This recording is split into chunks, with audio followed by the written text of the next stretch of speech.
Does anybody care about Andrew Tate and Tristan Tate suing a bunch of the people who have been on some might call it a tirade. Some people might call it a crusade. Others might call it an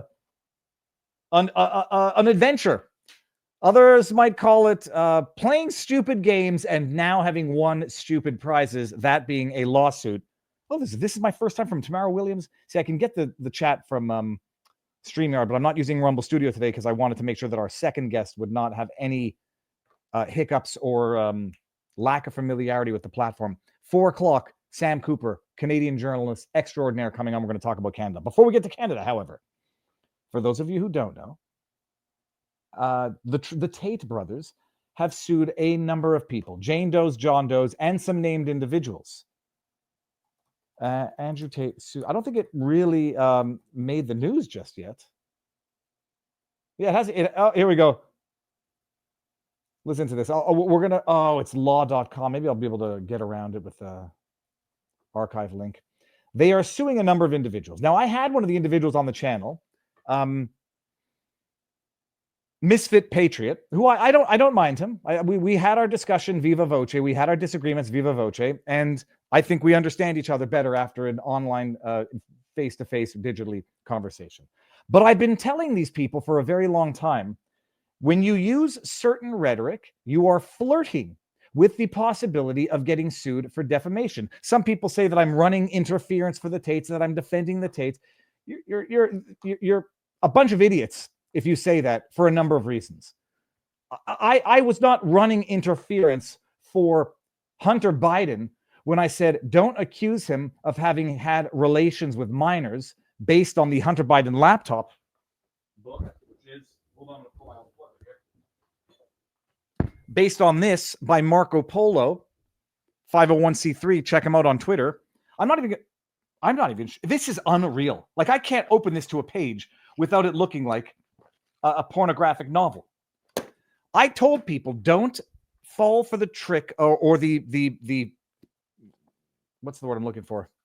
The temptation to refer to Hunter Biden as a pedophile. Let me rephrase, as having had relations with underage people, because although the individuals in this book look young, by all accounts and by all information accessible to the individual who made that Marco Polo, the person was not a minor. And on the one hand, you won't get sued by Hunter Biden for saying it, but you might just get discredited for having promoted false information that actually just hurts the pursuit of the truth. I appreciate people don't like the Tates. The irony is, I think the Tates advice that they've given, at least in the older days, is stupid advice that is not alpha male by any means. I think that they were involved in a business which is a dirty, disgusting business, immoral business that they were involved in. There's a big fat difference between immoral and illegal. There's been a group of people out there who have been on a very, very dogged pursuit to do their online investigations and come to the conclusion that the Tate brothers are guilty of human trafficking, guilty of rape, guilty of what they've accused of being sexual assault of a minor. And they believe that they have their justification for saying it based on the evidence that they've collected in the cross-dating and the cross-referencing, etc. You can go watch my Misfit Patriot interview. I did say that when you accuse someone of what is a crime, and by the way, people have to think there's a gotcha because I humorously referred to Mark Hamill as a pedophile in a tweet where he was unknowingly recirculating images of a child from an account that sexualizes a lot of the content on their platform. The Elon Musk versus the submarine guy was what people might want to understand as basically asserting that calling someone a pedophile, especially when there's a humorous undertone to it, is not to be taken seriously and is not defamatory. Elon Musk, when he referred to the guy as the pedo guy, that case was dismissed. When you accuse people of having committed crimes, and not just any crimes, crimes which are patently damaging on their face, that is called defamation per se. And when people, despite whatever their sincerely held belief is, make these statements, they are walking themselves into the lawsuit, which they have now walked themselves into. Let's take a quick break from this vlog for a word from our sponsor, 1775 Coffee. And if I look a little irritated, it's because I didn't get to have my 1775 coffee this morning. As you can probably tell by the backdrop, I'm on the road and I forgot to bring my 1775 coffee this morning, which means I had to actually drink that stupid capsule stuff that they have at these Airbnbs. And needless to say, Viva was very angry this morning. And why? Because 1775 is simply the best coffee you will drink. No weak brews, no burnt taste, just bold, small batch, single origin coffee that actually delivers. It's got an 85 plus cupping score. So it's not just good, it's specialty grade coffee, and you will taste the difference when you drink it. You can get the dark roast for when you need to wake up in the morning, the medium roast for a calm, smooth afternoon coffee, or the mushroom vitality blend, which has got a bunch of great stuff to actually help your cognitive performance. Hand-picked, roasted fresh. It is delicious coffee for those who want to actually taste and enjoy their coffee when they drink it. Go to 1775coffee.com. Promo code VIVA will get you 15% off and start your mornings. Coffee from people who love you as a customer, and every dollar you spend at 1775 will get you entered in the raffle to potentially win that Tesla Cybertruck and $30,000 cash. Thank you, 1775 Coffee, for sponsoring this video. I can't wait to get home to get my coffee back on. And now back to the vlog. Law.com. Can't really read the Tate brothers. The header says Tate brothers allege coordinated online defamation campaign in Florida lawsuit. And I'll read this, and then we're going to get to the crux of the allegations in the lawsuit. Social media influencers Andrew Tristan Tate sued anonymous social media users, an attorney they allege is linked to advocacy groups, and the National Center of Exploitation Vice President Eleanor Gaetan. In a defamation lawsuit filed this week in Palm Beach County, they allege an extensive online conspiracy over allegations of human trafficking, sexual misconduct, and other criminal activities to tarnish their reputations and cause financial harm. Tate brothers, represented by Thomas Maniotis with Equity Legal, allege that they suffered significant reputational harm from defamatory statements made on X, which claimed that the plaintiffs committed both sexual trafficking and rape. According to the plaintiffs, they were subsequently denied business opportunities due to the defendants' alleged defamations. I would have said defamatory statements, whatever. The brothers were initially arrested in Romania 2022. In UK, they are facing separate and unrelated charges of rape and human trafficking, which they both consistently deny. In the United States, the brothers face a civil lawsuit filed by a woman who alleges that they coerced her into sex work and subsequently defamed her after she provided evidence to Romanian authorities, a charge they firmly deny. March 4, Florida Attorney General James Uthmeier, we all remember this now, stated that he had directed his office and law enforcement partners to initiate an investigation into Tate, the brothers. Yeah.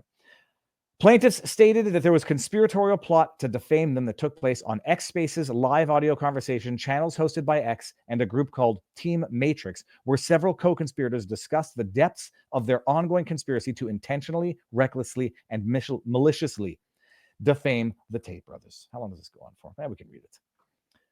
They allege Matthew Jury. Okay, I just don't want to.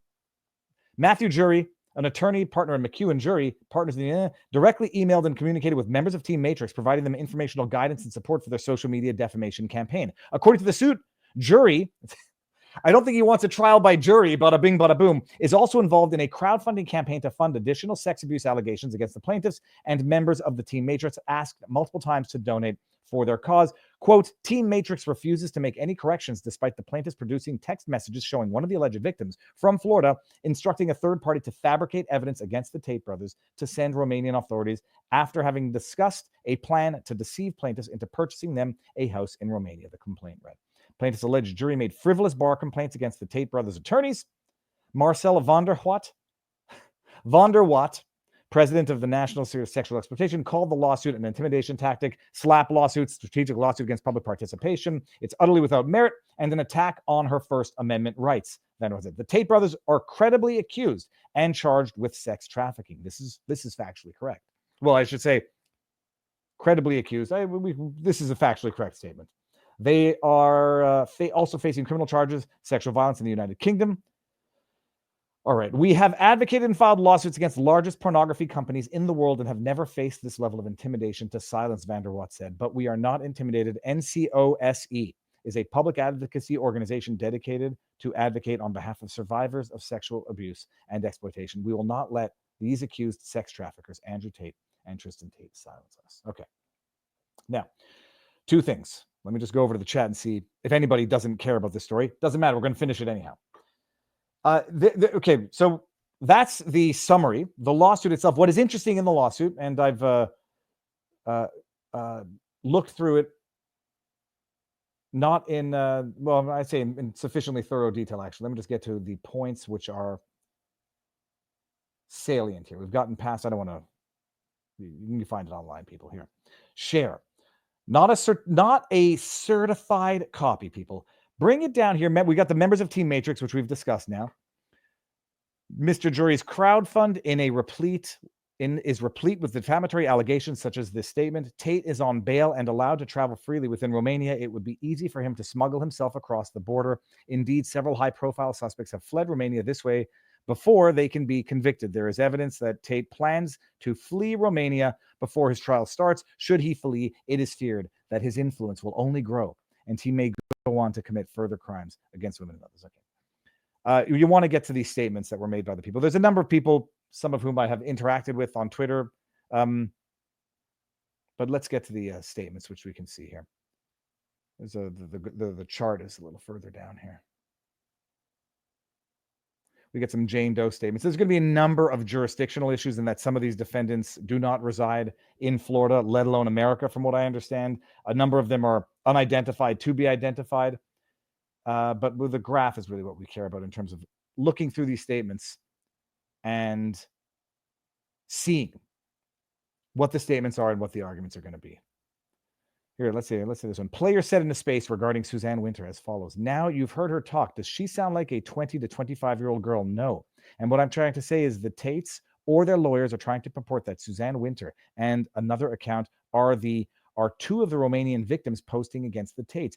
You've heard her talk. Okay, she does sound like one of the victims. Obviously, she's not one of these people. She's just posting against the Tates. So why the F would Mr. McBride or the Tates think Suzanne is anyway attached, except maybe through a third party giving them information, telling them who Suzanne and the other accounts are?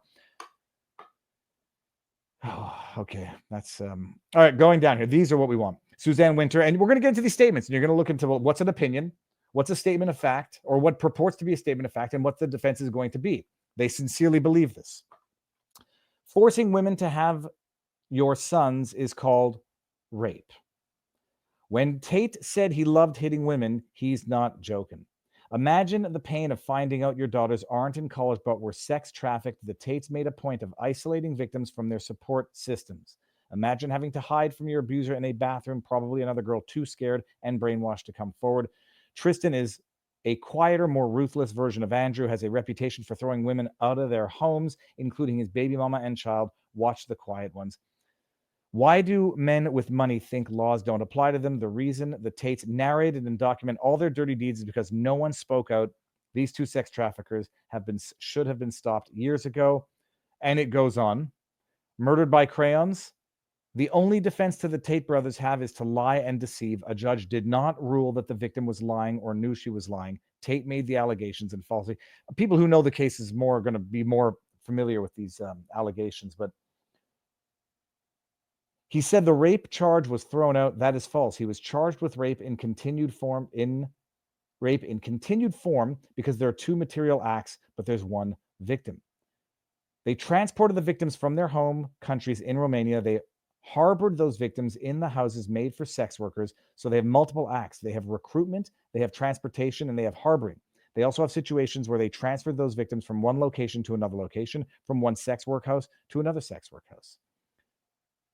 Trying to find the most egregious ones here.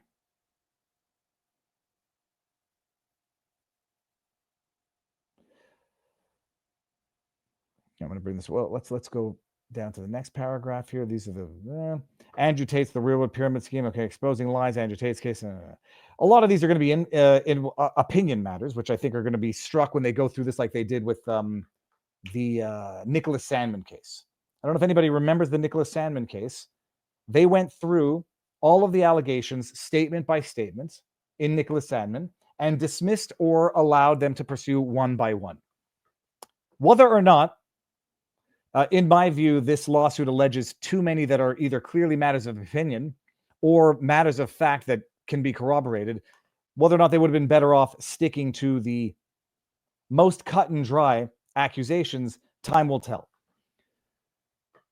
Whether or not it's going to, we'll see if they decide to make a motion to dismiss. A lot of the defendants in this case who are taking to social media saying, we welcome this, now we get to go to discovery. And then there's going to be a disagreement or a debate among lawyers as to what the scope and extent of that discovery is going to be and who might be more at risk in the context of that discovery.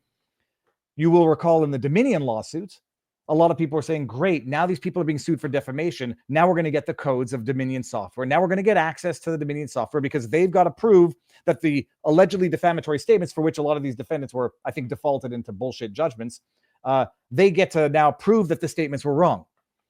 It didn't play out that way in Dominion for one reason or the other. Whether or not it's going to play out any differently in this case, time will tell. Whether or not 8 of the 10, 80% of those statements listed in those tables are going to be struck as a matter of opinion, as a confirmed matter of fact, or as standard discourse, we'll see. Some of them, however, are going to be a little bit more difficult to walk back or attenuate. The ones where there's been accusations, specific accusations of criminal conduct, despite the fact that in subsequent posts or other posts, there were admissions that they knew that there had not been any convictions yet, but rather only charges. And I want to bring it up because it's not irrelevant. If I have it here, I know I have it here because I posted it yesterday. Here we go. This is a good one here. Here.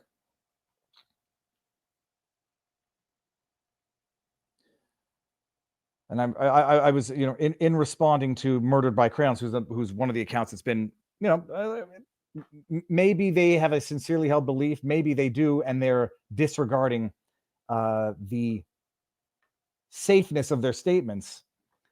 But when we talk about defamatory per se, Tate is a child groomer, a rapist, and a human trafficker, not a mirror. Andrew Tate is a coward, a liar, a rapist, and a human trafficker.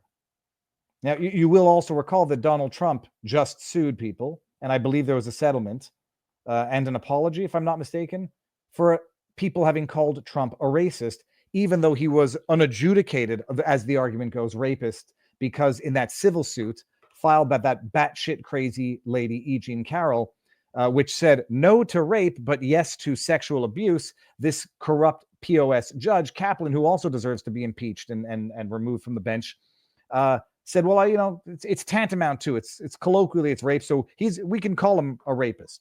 It's tantamount to rape. So therefore everybody in the media says he's an adjudicated rapist. Well, it didn't even work with Trump, let alone the fact that there was a civil suit in Trump that declared him liable for sexual abuse and a corrupt judge who then equated that to rape. Andrew Tate is a coward, liar, rapist, human trafficker. None of those things are masculine. Well, first of all, I tend to agree that a lot of Tate's advice is fundamentally bad alpha male advice. You want to be alpha male, maybe raise a family and well-rounded kids. But then you have these two statements, just two random ones that I picked out. He's a rapist. He's a human trafficker. And then 2 here, which says he's been formally charged for trafficking her as a minor. Those documents show her age was 17 and 24, and the beating film was in 2012. Tate has been formally charged with trafficking her as a minor. Now, not to get too far into the weeds of defamation, that's the essence of it. You're going to have uphill battles for Tate in that the argument is going to be these statements are substantially true. He's been charged with human trafficking, not found guilty. They sincerely believe it, yada, yada, yada. There's going to be an argument that Tate has made a sufficient amount of public statements on his own that will be used against him to support the substantial truthfulness of the statements. And I can understand that argument. There's going to be the argument of opinion. I didn't mean he was an adjudicated rapist or a convicted rapist. I just meant that he's being accused of rape, and therefore I think he's guilty of rape, and I'm going to call him a rapist. I have said for a long time, you're better off not having a problem than having a solution to a problem you could have otherwise avoided. It's the old adage of an ounce of prevention is worth a pound of cure. And now you have a bunch of defendants who think that there might be entitled to some discovery that's going to further prove the statements they made, when my argument is it's not the gotcha that you think it is when you say, now I get to go depose you and ask for discovery to confirm the statements that I already made, which would sort of confirm the fact that I made them in the absence of that evidence that's going to confirm them that I hope exists. There are a lot of free speech issues in this. There's a lot of actual malice that's going to play because the Tates are public figures, and the Tates have made a number of statements that might say, either A, they're defamation proof, but there's also the commercial interference part of this lawsuit, or it's substantially true. Or don't call someone a rapist and a human trafficker when you recognize they've only been charged with it until such time as they've been convicted. And then after they have been convicted, you can call them that. And after they've been acquitted, if you still believe it, you can say, I believe OJ is a murderer despite his acquittal.